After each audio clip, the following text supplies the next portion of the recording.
There is a question that nobody in the watch industry wants answered honestly.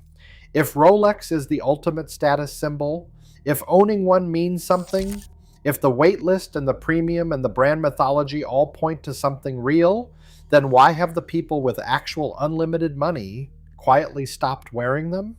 Go look at the wrists of the people running the rooms that matter. The fund managers, the founders who actually sold their companies, the people whose net worth has 9 figures in it, not the people who want to look like that. The actual people. Rolex is not what you are going to find. That exit happened quietly. No announcement, no campaign about what replaced it. The industry has zero interest in telling this story because the business model depends on the middle class not knowing it happened. For the next 20 minutes, that story gets told. Who left, when they left, where they went, who rushed in to fill the gap they left behind, and what it means for every person who has spent serious money or is thinking about spending it on the assumption that they are buying into something the wealthy endorse. Subscribe to support the channel, and genuinely thank you to everyone who does. It makes this possible. Start with the exit itself, because the timeline matters. Through most of the 20th century, Rolex was legitimately what its marketing claimed it was. The tool watch for serious people doing serious things. Hillary and Norgay on Everest. Cousteau underwater. Pilots, divers, explorers. People wore these watches because they worked in conditions where the watch had to work, and Rolex was the answer to that requirement. The status attached to Rolex during that era was earned secondhand. People with real credibility wore them, and the brand inherited that credibility. The problem with inheriting credibility is that it eventually gets diluted by distribution. When something moves from rare to available, from specialist to general, the meaning changes. Not immediately, gradually. And the people at the top of the status hierarchy, the people for whom status is most important because they have the most of it to protect, are the first ones to notice when something has moved from signal to noise. The shift started becoming visible in collector circles in the late 90s and accelerated through the 2000s. The same period when Rolex was expanding production, building new facilities, growing distribution, and becoming genuinely more accessible. That was a rational business strategy. It was also the period when the upper tier of buyers was quietly moving their interest elsewhere. They did not announce it. Wealthy people do not announce their departures from status categories. They just leave. Where they went is the part of the story that almost never gets told in mainstream watch content. The reason it does not get told is that where they went is not somewhere content creators have brand relationships or affiliate arrangements. They went to independent watchmakers. Not independents in the sense of small brands with boutiques and airport terminals. The actual independent, a category of watchmakers so small and so deliberately exclusive that most people watching this video have never heard the names. Philippe Dufour, Roger Smith, Kari Voutilainen, F.P. Journet, which is the largest of this group and still produces fewer than 1,200 watches per year across every reference. These names do not run advertising campaigns. They do not sponsor Formula One teams or pay for placement in films. They do not have wait lists managed by boutiques with purchasing history requirements. They have waiting lists managed by the watchmakers themselves. And those lists are not measured in months. They are measured in years, sometimes the better part of a decade. The watches cost more than most people spend on a car. Some cost more than most people spend on a house. And the people who can afford them are not buying them because of what the watch signals to a room. They are buying them because at that level of wealth, what you wear has to be something the majority of the room cannot even identify. Because the moment something becomes identifiable to a general audience, it has already stopped being exclusive. Before the ultra-rich reached the independents, there was an intermediate stop. Patek Philippe, Audemars Piguet, the houses that occupy the tier between accessible luxury and genuine scarcity. For a period, these served as the signal that Rolex no longer could. The Nautilus and the Royal Oak were the watches that said something Rolex had stopped saying, that the wearer was a step above the boutique waitlist. Then those references went viral. The social media era found the Nautilus and the Royal Oak and turned them into the next aspirational object for the same buyer class that had already moved through Rolex. Premiums that reflected genuine collector interest became premiums that reflected speculative momentum. The same process that diluted Rolex's exclusivity signal repeated itself at the next tier up, just faster, because information moves faster now. When that happened, the upper end of the wealthy buyer spectrum moved again, past Patek, past Audemars Piguet, into the category where there are no social media accounts covering the watches because the production numbers are too small for there to be an audience worth building. A Rolex Submariner is immediately identifiable. A Philippe Dufour, simplicity is not. One of those watches retails under $10,000.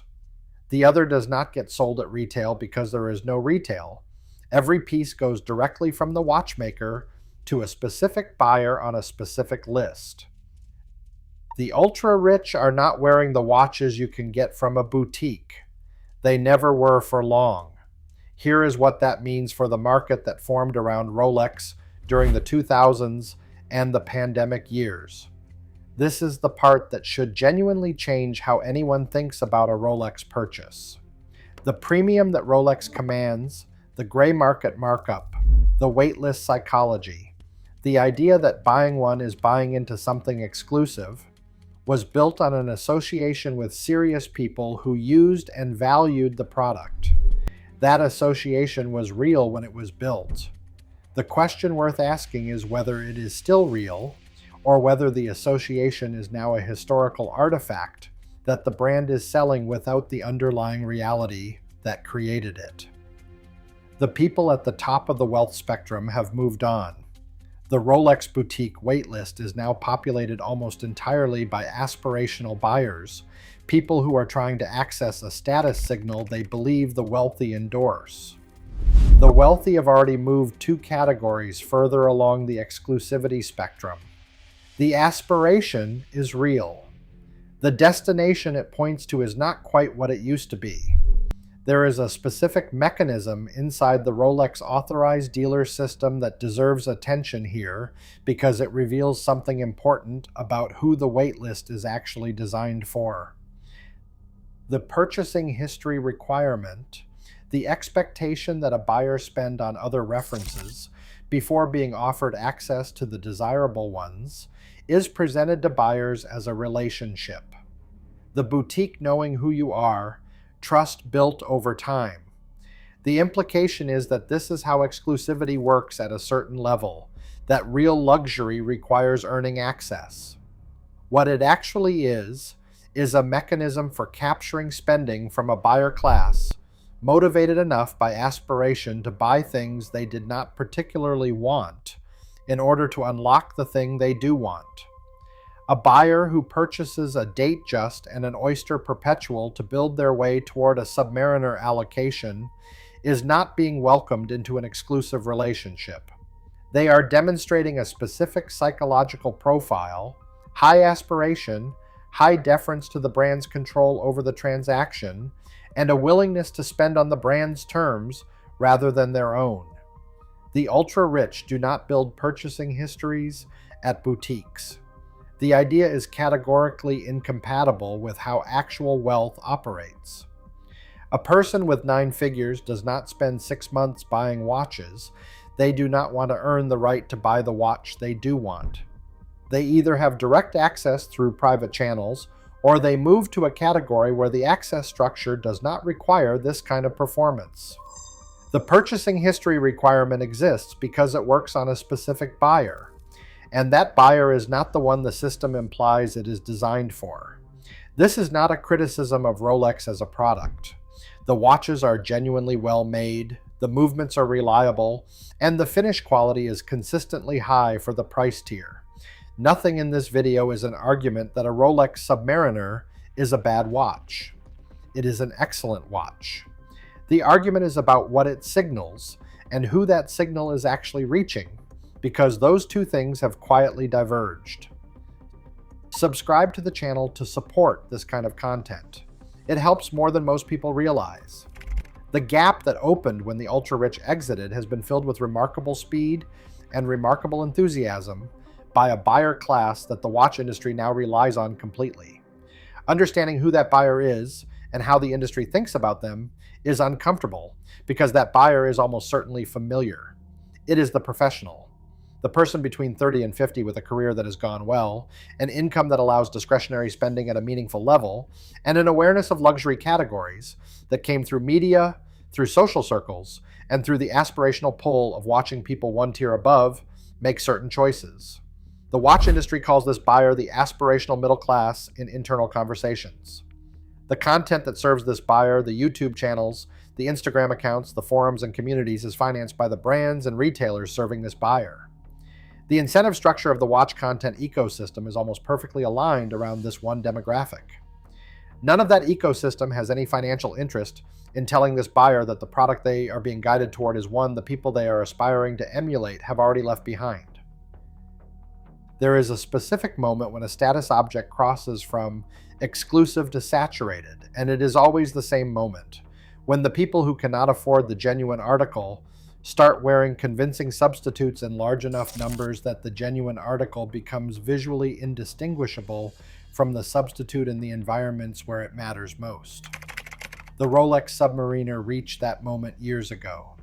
The super clone market, meaning high-quality counterfeit watches that pass casual inspection, is most heavily concentrated around Rolex references.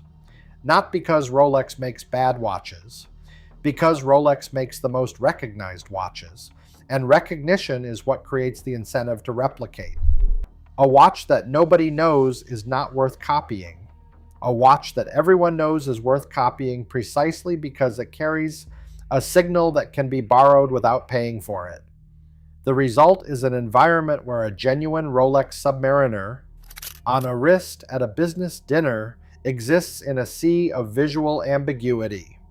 The person across the table cannot know whether what they are looking at is genuine. The signal the genuine watch was supposed to send is now shared with every convincing copy. For the aspirational buyer who purchased a genuine watch specifically because of what it was supposed to communicate, the counterfeit market has quietly eroded the return on that investment in ways that have nothing to do with the secondary market price. The ultra-rich solved this problem by moving to watches that cannot be convincingly replicated, because the replica market has no financial incentive to replicate something nobody recognizes. A counterfeit Philippe Dufour would be pointless. Nobody at the business dinner knows what it is. The signal it carries is entirely inaccessible to the replica economy. That is another layer of why the exit happened, and it is a layer that the watch content ecosystem has no interest in exploring. That is not a conspiracy. It is how incentive structures work. The channels with brand relationships, the reviewers with affiliate deals, the forum participants who have become dealers or dealer adjacent, their income depends on purchases being made. The video that explains the buyer was the target from the beginning is not a video that serves that income. This channel does not have those relationships to protect. That is the only reason this conversation is happening here. The next uncomfortable piece of this is the resale narrative, because the investment framing that drove enormous Rolex purchases during the pandemic years was the single most effective piece of marketing the industry ever produced. And it was not produced by the industry. It was produced organically by the watch content ecosystem and then amplified until it reached people who had no context for evaluating it. Men spend amounts of money on watches during 2020, 2021, and 2022 that require being said slowly to fully land. $15,000, $30,000, in some cases $50,000 and above. The justification was that this was not consumption, it was investment. The watch would hold value, might appreciate, was a better use of capital than leaving it in a savings account. Some of those watches are now worth half of what was paid for them. Not because of bad timing in some abstract market sense, because the premium was psychological rather than fundamental, and psychological premiums evaporate when the psychology changes. The people who created the investment narrative, who built the belief that Rolex was a store of value accessible to the aspirational class, were not incorrect about the facts as they existed in 2020. The watches were appreciating. The gray market was running hot. The data supported the story. What the data did not capture, and what no one with a financial interest in telling the story had any motivation to surface, was that the appreciation was driven by the same speculative dynamic that drives every asset bubble. It was self-referential. Watches were appreciating because people believed watches would appreciate, and the belief attracted capital, and the capital drove prices, and the prices confirmed the belief. That is not a store of value. That is a cycle with a peak. The peak arrived. The cycle turned. The people who bought at the high end of the cycle are now making the same quiet calculation as anyone holding an asset that has declined, sell and realize the loss, or hold and hope. The ultra-rich were not in this cycle. They were not buying Rolex as investment. They were already 3 steps past Rolex in a category where the watches do not have public gray market prices because there is no public gray market. A Philippe Dufour simplicity does not appear on Chrono24 with 50 listings and a price chart. It appears when an estate sells one, or when a collector decides to pass it along privately at a price negotiated between the two parties with no public record. The assets that actually hold value at the top of the wealth spectrum are not the ones with transparent, accessible markets. Transparent, accessible markets create the conditions for speculative cycles. The watches the ultra-rich buy are specifically and deliberately outside those conditions. The conclusion of all of this is not that watches are bad purchases or that Rolex is a fraud. The conclusion is more specific and more useful than that. Every purchase in this category is a decision being made inside a system that was designed by people who benefit from the purchase being made and was delivered through channels that have financial relationships with the brands and retailers involved. The neutral voice explaining which watch to buy does not exist inside that system. The channel with the brand relationship, the reviewer with the affiliate code, the community manager who became a gray market dealer, none of them can tell this story and keep their position in the ecosystem. The ultra-rich stopped buying Rolex because exclusivity is not a fixed property of an object. It is a function of access.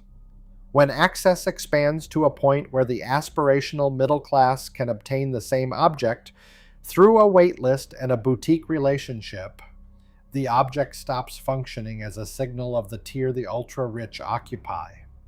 They move to a tier where access is not a function of patience or purchasing history. It is a function of who you already are and who already knows it. The watchmaker who puts a buyer on a 7-year waiting list is not doing it as a marketing strategy. There genuinely are not more watches available. The production capacity is one human being working in a small workshop, producing a handful of pieces per year. The scarcity is real in a way that the Rolex boutique waitlist is not. That is the gap. On one side, a product category built around managed scarcity and aspirational psychology, now occupied almost entirely by the class it was designed to make aspire. On the other side, a category so genuinely scarce and so genuinely outside the accessible market that it functions as a real signal for the people who can access it. The aspirational buyer is not crossing that gap by buying a Submariner with a gray market premium. They are buying into the category the ultra-rich already left, at the exact moment when the people who left it stopped lending it their credibility. None of this changes what a Rolex Submariner is as an object. It remains an extremely well-made watch, with a reliable movement, a durable case, and a bracelet that holds up to daily wear better than most things in the category. If the purchase is made because the buyer genuinely wants to wear that specific watch, has evaluated it against alternatives on its actual merits, and has arrived at a number that makes sense independent of what it is supposed to signal, that is a completely defensible purchase. The purchase that this video is a warning about is the one made on a different basis. The one made because the buyer believes they are accessing what the wealthy access, buying into a system the wealthy endorse, acquiring something that carries the implicit approval of people who have already validated the purchase. That buyer is operating on outdated information. The wealthy left. The system they built continued running because the next tier of buyers arrived quickly enough to fill the gap. The system looks the same from the outside. The people inside it are different. The watch on the waitlist in 2026 will eventually reach the buyer who has been patient enough and has spent enough on purchases they did not particularly want to earn the allocation. And it will be a genuine Rolex, made to the standards Rolex has maintained for decades, worth wearing every day for the rest of a life. What it will not be is what the marketing implies it is, an entry into the category the ultra-wealthy occupy. That category moved. The entry point that remains is the entry point to a different tier entirely, occupied by people who are trying to access the tier above, whose occupants are trying to access the tier above that. Understanding that chain honestly is the only way to make a purchase in this category on real terms, rather than borrowed mythology. That is what the watch on the waitlist actually is in 2026. And that is the story the industry has every reason to make sure no one tells loudly enough for it to land. If this kind of content is worth something to you, subscribing to the channel is genuinely the best way to support it. Every person who does makes it possible to keep doing this without the brand relationships that would make it impossible to say what just got said.